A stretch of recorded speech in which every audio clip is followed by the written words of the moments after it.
Some people don't harm you with insults. They drain you with patterns, they smile, they flatter, they promise.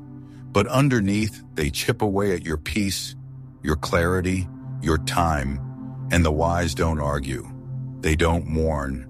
They just disappear. The Stoics knew real strength isn't loud. It's selective. You don't grow by pleasing everyone. You grow by protecting your energy, by walking away from those who waste it, quietly without guilt. In this video, you'll learn the 6 types of people a wise person silently cuts off. Not out of anger, but out of respect for their own peace. Each one is subtle, but once you see the pattern, you'll never unsee it. So if you're done with emotional leeches and silent sabotage, hit like and subscribe. This isn't about being cold, it's about being clear. And sometimes silence is the ultimate boundary. Number 1. The overpromiser, underdeliverer. They speak with conviction. They light up a room with visions of the future. They know exactly what needs to be done. At least in theory, they promise collaboration, breakthrough, and transformation. And they often sound more convincing than the person actually doing the work. But here's the harsh truth. What they offer is not commitment, it's performance. And their promises are not gifts, they're distractions. This type of person thrives in the fog of potential. They're intoxicated by what could be, not what is. And in that haze, they pull others in. Not maliciously, but magnetically. You want to believe them. You start scheduling your time, planning your goals, even adjusting your mindset around a future they painted. But slowly, the cracks appear, deadlines slip, priorities shift, and suddenly you're the only one still carrying the weight of the vision. The Stoics warned about such illusions, Seneca wrote. He who suffers before it is necessary suffers more than is necessary. And in this case, what you suffer from is misplaced trust, believing in action that never comes. What makes this even more corrosive is how it creeps up. The overpromiser often sounds inspired, even kind. Their language is filled with hope, not deception. So your guard drops, you give them more chances, you excuse the delay, you confuse their charisma for character, but character is action. Character shows up without being reminded. And when someone's pattern is all talk and no traction, the wise don't react with resentment. They respond with removal. Marcus Aurelius didn't waste time on potential. In Meditations, he wrote, "Do not waste what remains of your life in speculating about others, unless with a view to some mutual benefit." The overpromiser offers no mutual benefit, only mutual delay. They borrow your momentum and repay you with excuses. They drain you without ever realizing it, because in their mind, they're still on the verge of becoming someone great. But the Stoic doesn't wait for others to become. They move toward what is. A deeper danger is what this relationship does to you. Over time, you internalize their inconsistency, you begin to hesitate, you lose your sharpness, your own standards soften, you start giving yourself the same passes you gave them. And without realizing it, you become unreliable to yourself. That's when the Stoic principle of autarkia, self-sufficiency, becomes essential. Epictetus taught that our peace must come from within, not from the shifting winds of others' behavior. Look at the life of Leonardo da Vinci, known for his genius, yes, but also for how often he left projects unfinished. Many around him were caught in the orbit of his brilliance, waiting for things he never completed. But the ones who succeeded in his era were not just thinkers, they were doers. People like Michelangelo, who was ruthless with his time and deliberate in who he worked with. He respected vision, but only if it was backed by craft. That's the silent wisdom we must embody, cutting off the dreamers who don't act, not because we reject dreams, but because we protect our time. Now ask yourself, how many hours have you spent adjusting your pace to someone else's empty momentum? How many mornings did you wake up with enthusiasm, only to be let down by silence, delay, or shifting priorities from someone who swore they were all in. These small betrayals don't shout, but they echo, they accumulate, and over time they teach your nervous system to expect disappointment, to suppress hope, and to brace for inconsistency. That is spiritual erosion, and no wise person allows it to continue. And when you finally walk away from an overpromiser, they rarely notice, because they weren't really walking with you. They were busy rehearsing their next speech. Your silence doesn't offend them. It confuses them. That's why the Stoic does not explain their boundaries. They live them. The exit is not dramatic. It's dignified. And above all, it's effective. So what do you do once you see the pattern? You don't debate it. You don't wait for the next promise to fall flat.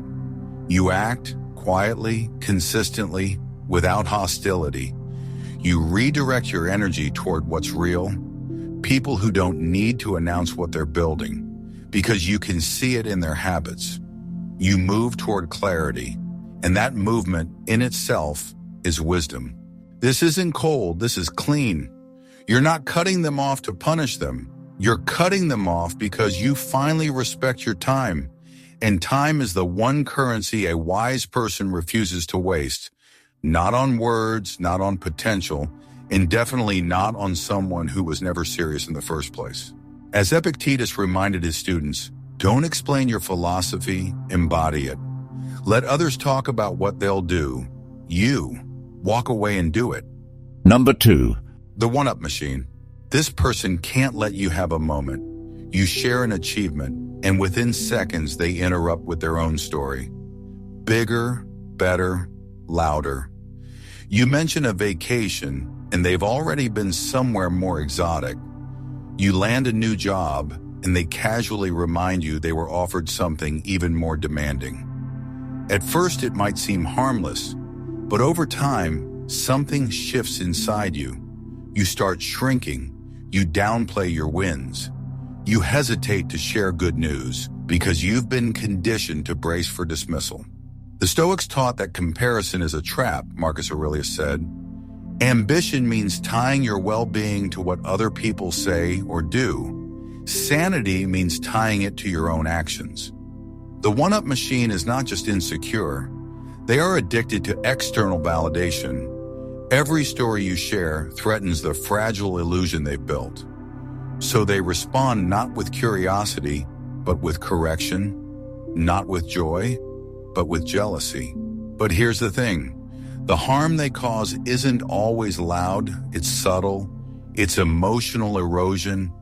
It's the growing sense that your progress only has value if it survives their commentary. That is not friendship. That is ego gymnastics disguised as connection. And yet many tolerate it. Why? Because the one-up machine often wears the mask of confidence. They sound impressive. They might even be successful in a surface-level way. But true wisdom doesn't get pulled into performance. Epictetus reminds us, if you want to improve, be content to be thought foolish and stupid. That's the kind of humility the one-up machine lacks. And that lack turns every interaction into a contest, not a communion. Now consider Maya Angelou. She rose through a world of noise, pressure, and constant comparison. But she never needed to shout her achievements to drown out others. Her strength came in her stillness, her ability to listen, to absorb, to speak only when it added light. That's a model of grace, of groundedness, of wisdom. And that's exactly what the one-up machine lacks. The ability to let others shine without feeling dimmed. When you're around someone who constantly competes, your nervous system starts adapting. You learn to measure your words, you edit yourself, you avoid sharing joy because it doesn't feel safe. That's not emotional maturity, it's survival. And that's the point when the wise person steps back. Not because they hate the one-up machine, but because they no longer want to play a game they never signed up for. Stoicism is not about suppressing emotions. It's about regulating them. And one of the best ways to regulate your internal world is to carefully manage your external one. If someone repeatedly turns your milestones into threats, they are showing you who they are. Believe them, and then detach, not loudly, not bitterly, but silently, because the longer you stay, the more you subconsciously seek their approval, and that pulls you off your path. The philosopher Zeno, founder of Stoicism, taught that happiness comes from aligning with nature, not with the noise of others. If your nature is to grow, to celebrate, to move forward, then protect that. Don't justify it. Don't shrink it. Don't offer it as bait for someone else's ego. Just live it quietly and fully. And if you're wondering how to let go, start with space. Reduce the emotional dependency. Celebrate your wins privately or with those who truly care. The one-up machine won't notice your silence right away because their focus was never really on you. It was on themselves. And once you stop feeding that dynamic, the spell breaks. Their stories lose grip. Their presence loses power. In time, you'll feel something return. Your voice, not the one shaped by competition, but the one shaped by truth. That voice doesn't need to impress. It simply expresses, and the people who are meant for your life won't see your joy as a threat. They'll see it as an invitation.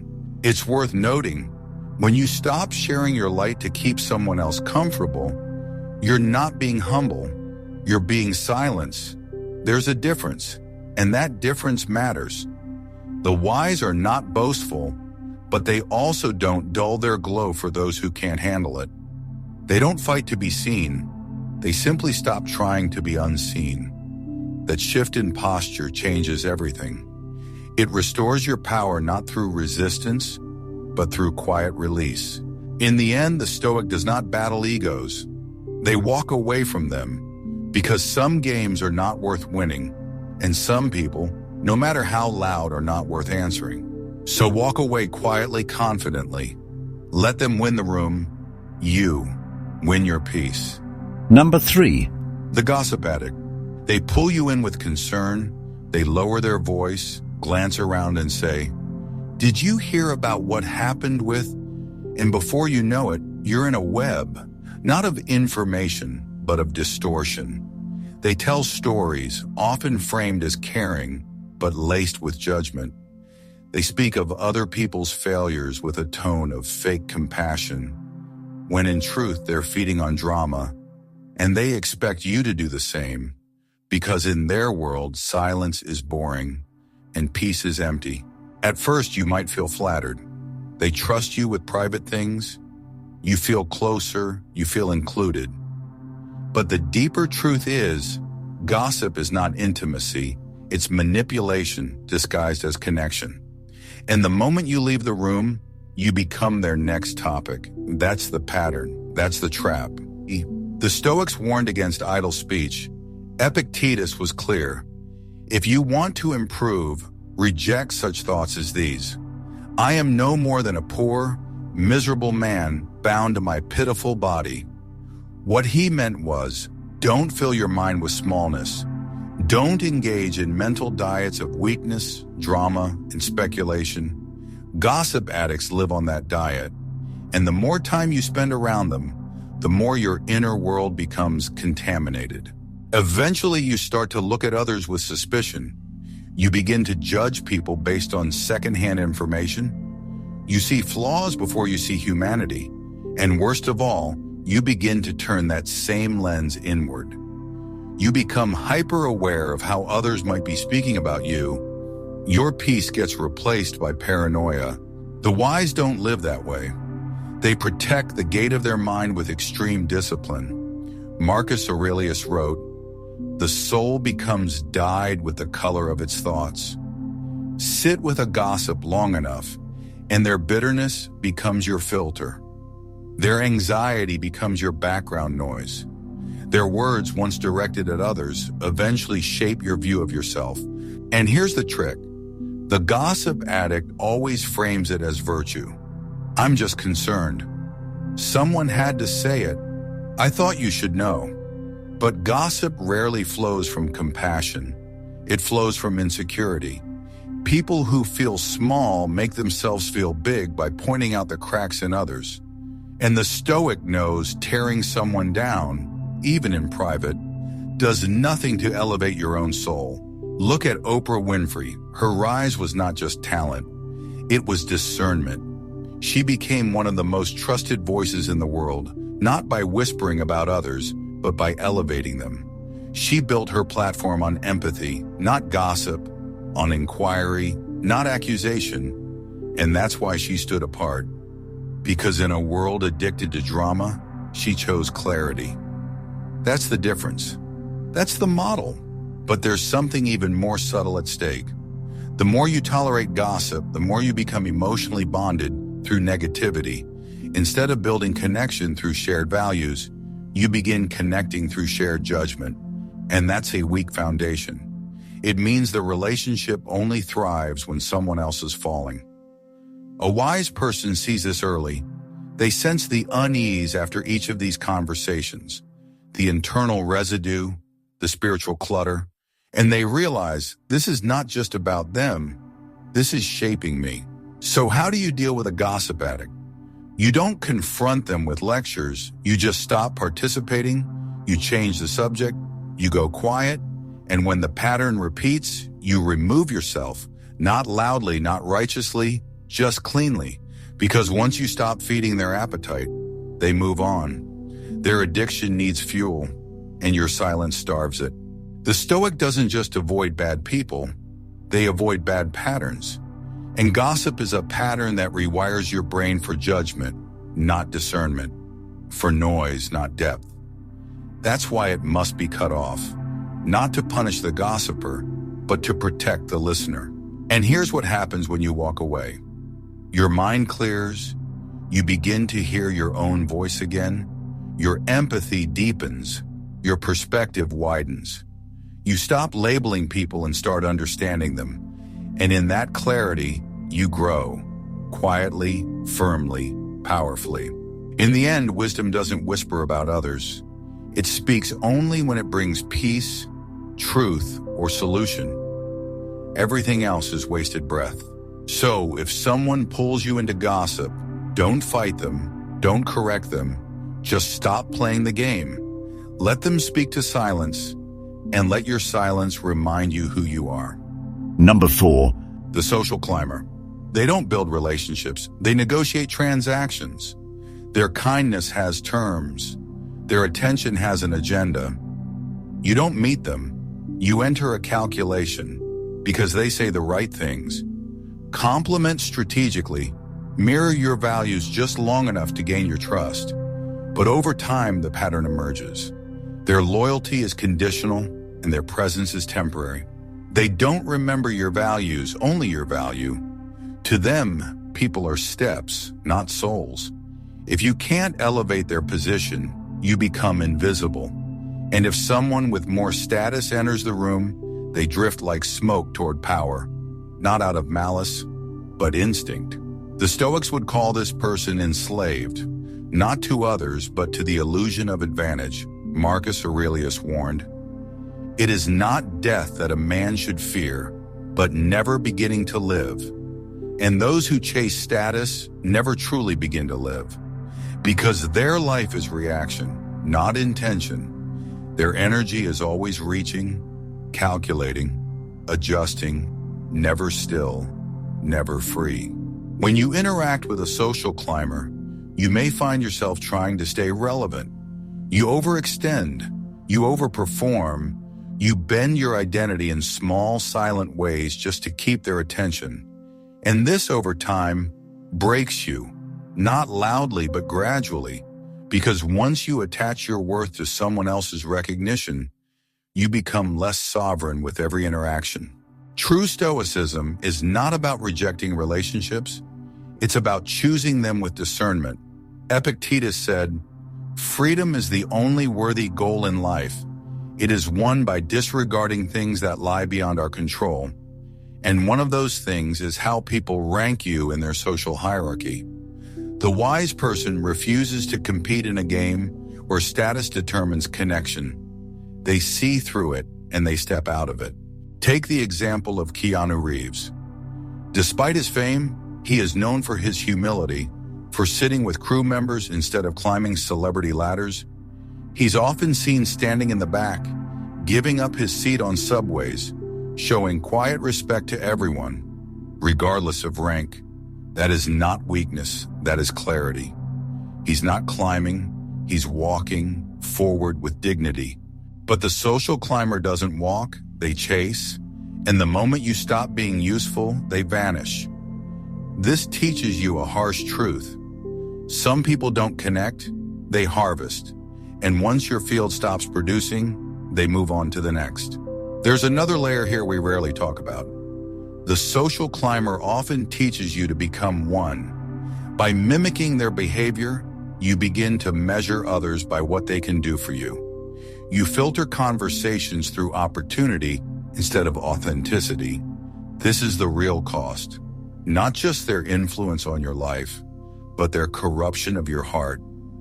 The Stoics knew that nothing was more dangerous than losing your inner compass. That's why Seneca warned, associate with people who are likely to improve you, not impress you, improve you. So what do? You don't confront them, you don't beg for authenticity, you just stop offering your presence as currency. You protect your time, you become radically selective, not out of fear, but out of alignment. Because every minute with them is stolen from your own becoming. The Stoic path is rooted in self-possession. It does not bow to power. It does not chase applause. It cultivates relationships based on virtue, not vanity. And once you align with that, the social climber begins to lose interest in you. Not because you fail, but because you're no longer willing to play the role they cast for you. Eventually, they stop mentioning you. And that, to the untrained ego, might feel like rejection. But to the Stoic, it's liberation, because silence from those who never saw your worth is not a punishment. It's a blessing. It's the clearing of noise, the removal of false ties, the return to clarity. And when that happens, something deeper takes root. You begin to build relationships differently. You don't network, you connect, you don't flatter. You affirm, you stop trying to matter in someone else's hierarchy and start living in alignment with your own. So remember this, the person who climbs may rise quickly, but they burn out just as fast. The person who walks with integrity may move slowly, but they endure. They leave a trail, not a trace. In the end, wisdom isn't measured by how many people know your name. It's measured by how peacefully you can sit with yourself when no one's watching. So let the social climber climb. Let them chase. You stay grounded and walk. Number 5. The free advice and work leech. They come with compliments. They praise your mind, your skill, your wisdom, but underneath that admiration is a silent expectation that you will give your time, your thoughts, your energy for free again and again, without boundary, without pause. At first it feels good. You feel seen, you feel valued, but slowly something shifts. You notice that they only reach out when they need something. Their curiosity is not about connection. It's about extraction. They want access to your effort, not investment in your well-being. And if you ever say no, the warmth fades. The praise disappears because you were never truly respected. You were just temporarily useful. The Stoics would not call this generosity. They would call it slavery of the mind. Seneca warned that he who gives without discretion gives away his dignity. The wise do not confuse giving with self-betrayal. They understand that when help becomes expected, it is no longer a gift. It's a transaction with no return. This person doesn't ask you to support them once. They ask again and again. A question here, a quick review there, a pick-your-brain message that turns into hours. And if you deliver, they come back, this time expecting even more. And if you set a boundary, you're suddenly difficult or unavailable or not the same. But the truth is, you've simply stopped playing the unpaid mentor and that to them is betrayal. Epictetus reminds us, know the difference between what you owe to others and what you owe to yourself. When you give away your peace in the name of being nice, you pay a price they never see. You're left tired, drained, quietly resentful. And they move on, satisfied, unaware of the cost. Look at someone like Maya Angelou.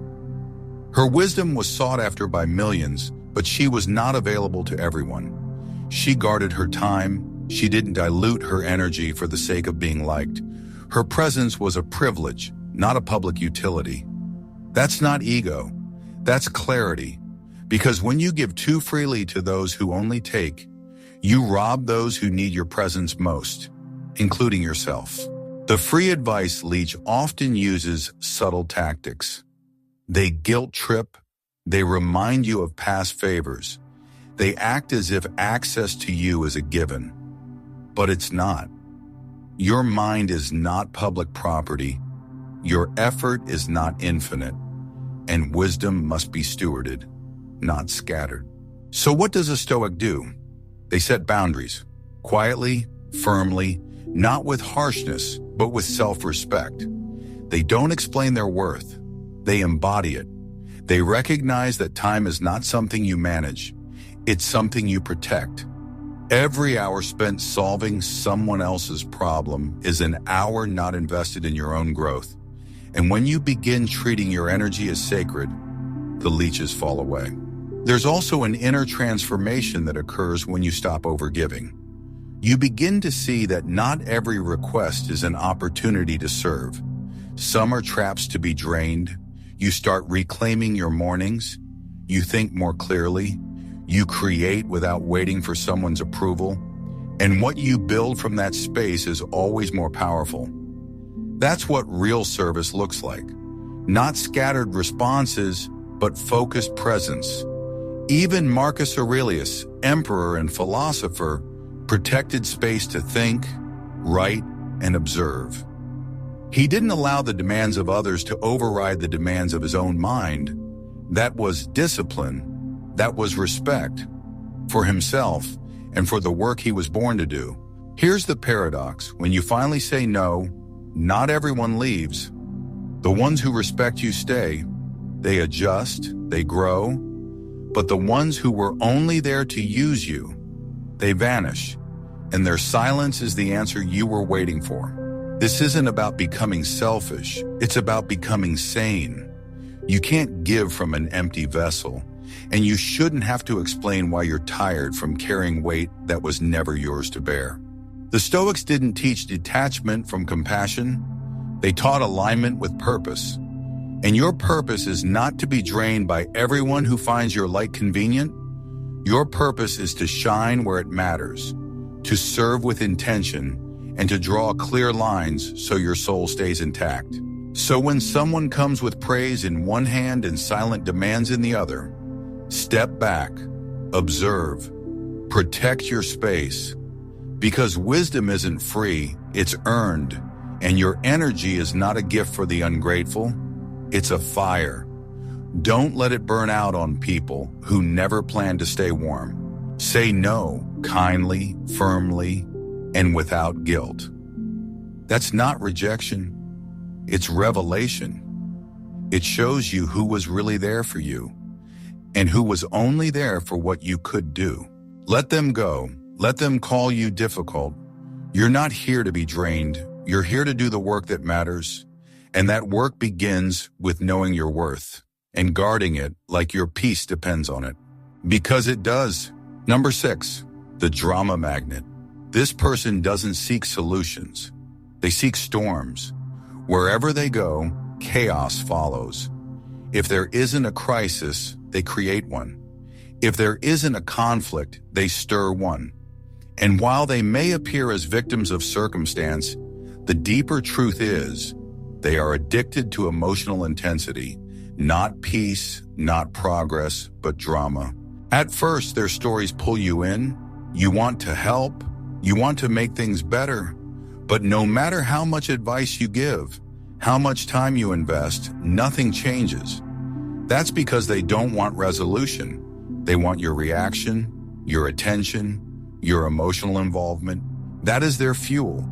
And the moment you stop giving it, they call you cold. The Stoics taught that external events don't disturb us. Our judgments about them do. Marcus Aurelius wrote, "You have power over your mind, not outside events. Realize this, and you will find strength." The drama magnet lives in opposition to this.